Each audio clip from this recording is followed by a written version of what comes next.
Laking pasalamat ni Ana na may pasok siya kinabukasan dahil ibig sabihin nun, wala siya sa bahay kapag dumating si Lorenzo. Hanggang ngayon kasi hindi pa rin niya alam kung paano niya ito pakikisamahan sa muli nilang paghaharap. Mas makakaya pa ng dalaga na harapin ang problemang kinakaharap niya ngayon sa pamilya Rojas. Kagabi pa lang nihanda niya ng kanyang sarili sa posibleng paghaharap nilang muli ni Andrew at ng nanay nitong si Criselda. Hindi ka pa ba uuwi? Tanong ni Ana kay Jason na ipasok nito ang sasakyan sa loob ng campus ng Saint Madison. Huwag mong sabing sasamahan mo ako sa loob. She asked again. Don't worry babe, I can handle this. Sa tingin mo talaga kaya kitang pabayaan? Naharapin mag-isa ang mga Rojas. Nakakunot ang noong tanong din ito sa kanya. Well, you're wrong.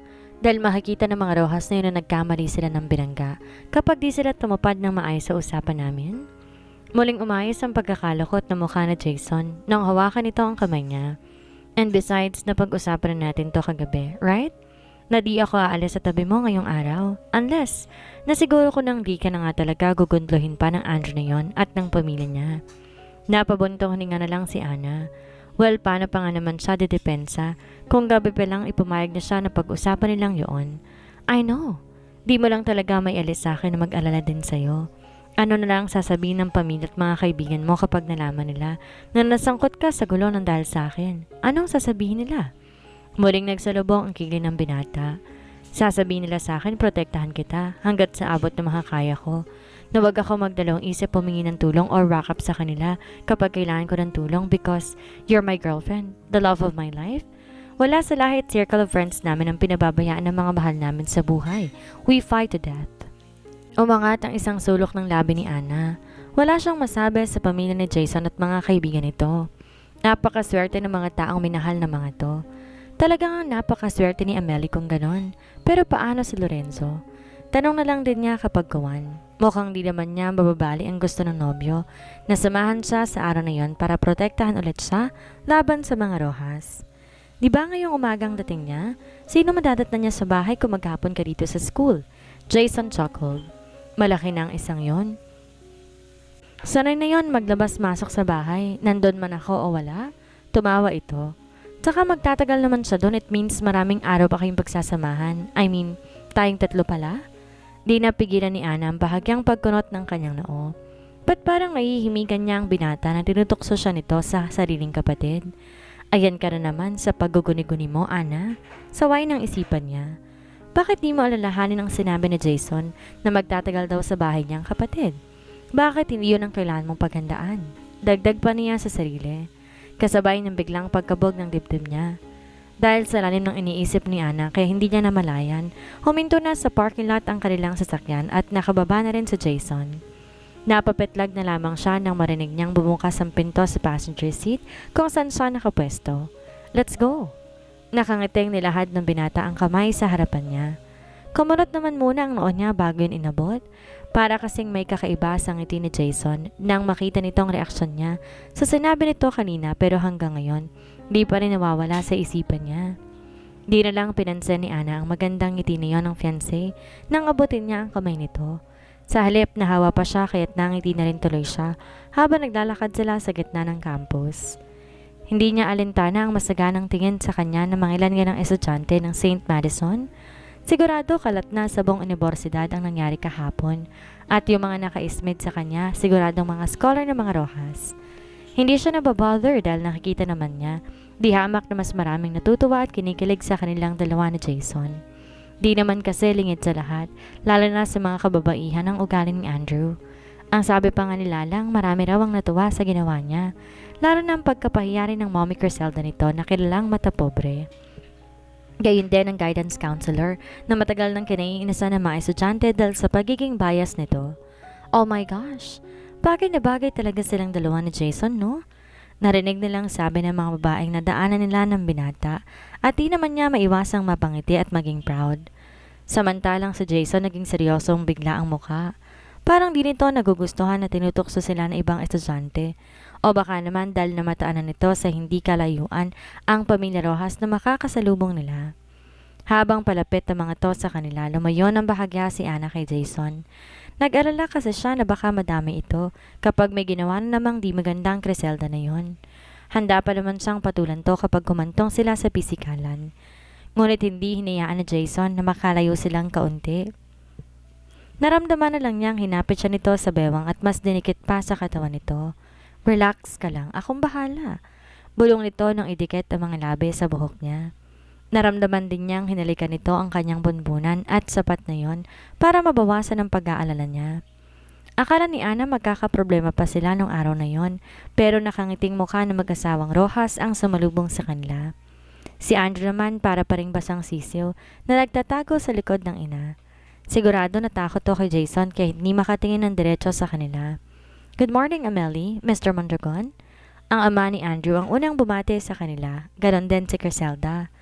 Nandito kami para tuparin ang napag-usapan natin na pagpa-public apology ng aming pamilya. At ngayon pa lang humihingi ulit ako ng sorry sa nagawa ko sa iyo kahapon, Amelie. Sabi naman ng ina ni Andrew bago to lumapit sa kanya at nagbeso. And I mean it. Hindi pa rin ako naniniwalang tanggap na ng Criselda Rojas na yon ang pagkakamali niya. Sigurado natakot lang yun kay Jason. Komento ni Lalang habang papunta na sila sa classroom nila. Kagagaling lang nila ng stadium kung saan ginanap ang pagpa-public apology ng mga Rojas, pati na rin ang guidance counselor na tuloy na ngang binaba sa pwesto. Yun pa, alam nating lahat kung gaano kataas ang tingin nun sa sarili. Nakatagpo lang talaga sila ng di hamak na mas mataas sa kanila. Bilyonaryo ba naman ang boyfriend mo Tapos sila milyonaryo lang? Kahit si Ana man hindi rin ganong kakumbinsido sa paghihingi ng tawad sa kanya ng mag-inang Criselda at Andrew. Bagamat naramdaman naman niyang sinserong para din pamilya ng mga to sa pagsusori sa kanya kanina dahil daw sa ginawa ng mag-ina nito, pero ayaw nilang ng dalagang palakihin pang issue para na rin sa katahimikan. Mas lalong para sa katahimikan ng buhay ni Jason, ayaw niya na iwasan to ng problema kapag umalis na siya. Tinawanan lang ni Ana si Lalang. Ayaan mo na yon ang importante. Pinakita at tinanggap nila sa lahat ng pagkakamali nila. Tsaka napalitan na rin ng guidance counselor na sa halip tumulong sa problema ng mga estudyante dito sa St. Madison, mas nagpapahirap pa. Well, you have a point. Lalang shrugged her shoulders bago pa to tumingin sa kanya. Buti nga't nagkaroon ka rin ng guts sa wakas na labanan ng Andrew na yon. Nagulat nga ako Dati kasi okay lang sa'yo na ginaganon ka niya. Ilang beses kong sinabi sa'yo na isumbong mo na kay Jason, pero ayaw mo dahil ayaw mong masangkot sa gulong boyfriend mong yon. Alam mo naman na sa yaman niyang yon, kayang-kaya kanyang protektahan. Lihim yung kinangiti ni Ana. Pareho pala sila ni Amelie na gusto lang ilayo sa gulo ang binata. Ibig sabihin kaya noon na talagang minahal din ang kakambal niya sa Jason? Pero maiba tayo. Maya-maya umayos ng pagkakaharap sa kanya si Lalang. Hindi ko alam kung ako lang pero napansin ko kasi parang may kakaiba kay Jason mula na makita ko siya kahapon. Unti-unting nagsalubong ang mga kilay ni Ana nang tubingin siya sa best friend ng twin sister niya. What do you mean may kakaiba sa kanya? Saglit tong nag-isip na para bang may pinoproseso sa utak pero hindi kayang sabihin sa kanya. Bandang huli nagkibit lang to ng balikat. Di ko nga rin alam Siguro namimiss ko lang ang baby Lorenzo ko kaya't siyang nakikita ko kapag nakatingin ako kay Jason. Lalong kumunot si Ana, pero kalaunan natatawang inihampas na lang niya si Lalang. Pantasyahin mo hanggat gusto mo si Lorenzo, pero huwag mong tangkaing agawin ng nobyo ko at makakatikim ka talaga sa akin. Pabiru pang wika niya rito. Para saan ang mga to? Tanong ni Ana kay Jason sa 10 boxes ng pizza na pinamili nila ng araw na yon bago umuwi. Bakit ang dami? Tapos dadaan pa tayo kamo ng ice cream house? Birthday ni Manang Flora. Ayaw niya mag-celebrate dahil matanda na rin daw siya kaya't ang ginagawa ko, surprise celebration na lang. Natatawang paliwanag ng binata habang inaayos sa mga box ng pizza sa backseat. Sinabihan ko rin si Tricia na magpa-deliver ng ibang foods na pagsasaluhan natin mamaya. Itong pizza at yung ice cream lang talagang siniguro ko dahil favorite niya. Napangiti si Ana ng balingan niya sa Jason. Ang bait talaga nitong amo. Lalo yatang na in love dito ang puso niya. In love? Natilihan ang isip niya. Mahal na nga ba niya ang fiancé ng kapatid niya? No! Malakas naman sigaw ng isip niya. Ano mang kakaibang damdaming nararamdaman niya para kay Jason, mananatiling malakas na atraksyon lamang. Isang matinding paghanga. Dahil di niya po pwedeng mahalin na isang tao na isa lang ang babaeng kayang mahalin ng puso at yon ay walang iba kundi ang kakambal niya. What's wrong? Natulala ka na naman sa kagapuhan ko? Pabirong untag sa kanya ng binata nang mahuli siya nitong titig na titig sa mukha nito. In love ka lalo sa akin, no? Agad pinamulahan ng mukha si Ana dahil nahulaan na naman ito ang tumatakbo sa isip niya. Yabang? She hissed. Bakit? Hindi ba totoo? Dumukwang to papalapit sa kanya bago hinawakan ng manabela. Lalong kumabog ang puso niya dahil sa pagkakalapit ng mga mukha nila ng binata. Total wala namang pasok bukas, inom tayo mamaya. Samahan natin si Trishang i-celebrate ang birthday ni Manang Flora. Sumilay ang gwapong ngiti sa mukha ni Jason habang tumataas-taas ang dalawang kilay. What do you think? Tinaasan din ito ng isang kilay. Ayoko nga. Alam ko kaya na kapag ganyang may alak, may binabala ka na namang kapiluhan. Akala mo siguro nakalimutan ko na yung ginawa mo sa akin, no? Sa ride and fall, ha? Pinainom niyo ko para makaisa ka. What? Jason laughed amusingly. Isang bagay na sa tuwin ay nagpapangiti kay Ana. Gustong gusto niya talaga kapag tumatawa ang binata. Ang gwapo-gwapo kasi nitong lalo. Bukod sa parang masarap na musika sa kanyang pandinig ang tawa nito. Sina Axel kaya nagaya sa'yo noon. Wala nga sana akong balak uminom noon eh. Pero napilitan ako para mabantayan ka. Sinapon nito ang kanyang batok at mas sinigit pa papunta rito. Parang napapaso na nag-react naman agad ang katawan ng dalaga na magsalubong ang mainit nilang hininga. Oh, talaga? Her words cut off as Jason leaned in and brushed his lips with hers. Jason? Di niya napigilan na ungol sa pangalan nito, kahit alam niyang kinatatampo na naman iyon ng binata. O baka hahalikan na naman siya nito para lang tumigil siya. Keep moaning that name and I will shit you a receipt. Halos pabulong nitong wika habang hinahalik-halikan ng kanyang pisngi, pababa sa leeg niya na pinagtataka na naman ni Ana. Para kasing di nito pangalan ang iniuungol niya kung makapag-react. Binasa ni Ana ang kanyang dila ng labi dahil pakiramdam niya ay bigla lang yung nayo sa naging pahayag ni Jason. Just kidding! Natatawang bati ng binata na makita nitong bigla siyang namutla. Masyado ka namang ninenervyos ka agad. Napara tuloy niya ito sa baso. Paandarin mo na nga sa sasakyan para makauwi na tayo. Hindi na masarap yung mga pizza kapag malamig na. Biglang pag-iba ng usapan ni Ana para mabawasan ang pagkapahiya niya. As you wish, my queen. Inawakan nito ang kanyang kamay at saka siya masuyong hinalikan. Yung tipong may pag-iingat na para bang siya talaga ang reyna ng buhay nito. Hi, Amelie. Ganito ka-sweet ang lalaking inayawan mo. Nasa talampakan bang utak mo? Pagdating nila sa mansyon, eksakto namang tulog si Manang Flora dahil nga masama pa rin ang pakiramdam nito. Tamang-tama raw kahit na kumpleto ni na Flora ang iba pang handa para sa kaarawan ng mayordoma na wala itong kaide-ideya. Tulong-tulong din silang nag-ayos ng lamesa sa dining room para sorpresahin to pagkagising. Gulat naman at naluha sa sobrang tuwa si Manang Flora na magising to at pumasok ng dining room na punong-puno ng paborito nitong pagkain sa lamesa. Pinaputok din nila ang ilang mga lobo na nakadisplay habang sabay-sabay kumanta ng happy birthday. Pero kahit taon-taon naman daw itong sinosorpresa ni Jason, hindi pa rin nasasanay si Manang Flora. Ayaw daw kasi talaga nitong mag-celebrate dahil sa paniniwala nitong para lang sa mas mga bata ang pagdiriwang ng kaarawan. Gayon nakita ni Ana kung paano napasaya ng husto ang kanyang fiancé ng kanyang mayrodoma. Lalo siya naging proud kay Jason bilang dream boyfriend niya. Inabot ng gabi ang pagsasalo-salo nila para sa selebrasyon ng birthday ni Manang Flora. Pero ito rin ang una nagpaalam na matutulog na dahil masakit daw ang ulo nito. Tumanggi naman to sa alok ni Jason na dalhin sa ospital para ipa-check up dahil simpleng trangkaso lamang naman daw yon. Oo nga po pala, Sir Jason. Akala ko ba napaga ang dating ni Sir Lorenzo ngayong araw? Bakit wala pa rin siya hanggang ngayon? Tanong ni Trisha habang nagiinuman na silang apat ni Amara. Ang totoo niyan, 6 sila kanina. Hindi na rin kinain ni namang Dario at ang isa sa dalawang gwardya na si Mang Juan ang antok, kaya maaga nagpaalam ang mga to. Samantalang isang gwardya naman ni si Mang Dexter ang pag-night shift sa duty, kaya dito nakisali sa inuman nila pero sa kain naman bumawi. Galdi naman sila sanay sa mamahaling anak, kaya beer na lang na pagkasunduan nilang inumin. Napahinto sa pagtungga ng beer si Ana nang marinig niyang tanong na iyon ni Trisha. Katunayan, kanina pa rin siya nagtataka kung ba't hanggang ngayon wala pa rin si Lorenzo.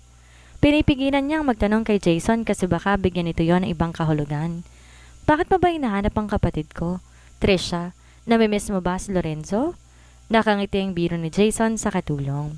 Medyo marami na rin nainom nito pero di naman lasing. Kahit sina Amara at Trisha hindi pa rin tinatamaan kahit marami-rami na rin ang nainom. Sanay daw kasing uminom ng beer ang mga to. Si Ana naman pa konti-konti lang dahil kinokontrol siya ng nobyo niya. Ayaw daw nitong sumakit ang ulo niya bukas dahil sa hangover. Bakit po, Sir Jason? Pwede po ba? Kanting biro ni Trisha sa amo. Hindi pa to lasing pero may kakulitan na. Wala naman pong girlfriend si Sir Lorenzo, di ba? Hoy Trisha, maya ka naman kay Sir Jason. Saway ni Amara sa kasama. Medyo makulit na rin to ng kaunti. Kahit naman walang girlfriend si Sir Lorenzo, hindi ka papatulan nun, no? Langit at lupa kaya kayong dalawa. Ayun nga sa kasabihan, ang mayaman para lang sa mayaman at ang mahirap para lang sa mahirap. Kaya gumising ka sa kaibangan mo. Anito sabay tawa. Aray? Para kay Trisha ang litanyang iyon. Si Amara, pero si Ana yatang natamaan. Dapat nga nagumising na siya sa pagpapantasya niya kay Jason. Langit at lupang agwat nila. Malaking cannot be. Di naman tama yon, Amara. Gumuhit ang ngiti sa mga labi ni Jason nang balingan ng isa pang katiwala. Walang level ng estado sa buhay pagdating sa pag-ibig. Kahit sino pwede mong mahalin basta't matamaan ka ni Mr. Cupid. Pagkasabi na hinarap naman siya nito. Their faces were only an inch apart, saka siya nitong initian dahil ang mas matamis. Dahil kahit langit ako at lupa ang babaeng minahal ng puso ko, handa akong bumaba at halikan siya. Naparunok si Ana. Dinig na dinig ang malakas na kalabog sa loob ng dibdib niya, habang titig na titig sa kanya ang magagandang pares ng mga mata ni Jason. Lalo siyang nawala ng sasabihin dahil tinokso na sila ni na Amara at Trisha. Wala pa rin problema kung maging mahirap lang po, kaya Mama Melly? Biglang wika ni Trisha pagkatapos tumangga ng beer. Dahil mamahalin pa rin po kayo ni Sir Jason. Ang tunay na maswerte at pinagpala. Dahil parehong mayaman at gwapo, maganda pa. Sabat ni Amara at sagot niyon sa kaibigan na para bang ang mga ito lang ang nag-uusap. Sa tingin ko, hindi ho babagay sa inyong mahihirap tulad namin ni Sir. Kahit kay Sir Lorenzo pa. Muling baling nito sa amo. Panay na ang tongga nito ng alak kahit siguro unti-unti na ring tinablan at wala nang preno ang bibig. Sa sobrang gwapo at yaman niyo ho, dapat lang mala prinsesa din na maging girlfriend o asawa ninyo tulad ni Ma'am Amelie. Iyan ang hinarap ni Jason at ngumiti ulit to sa kanya.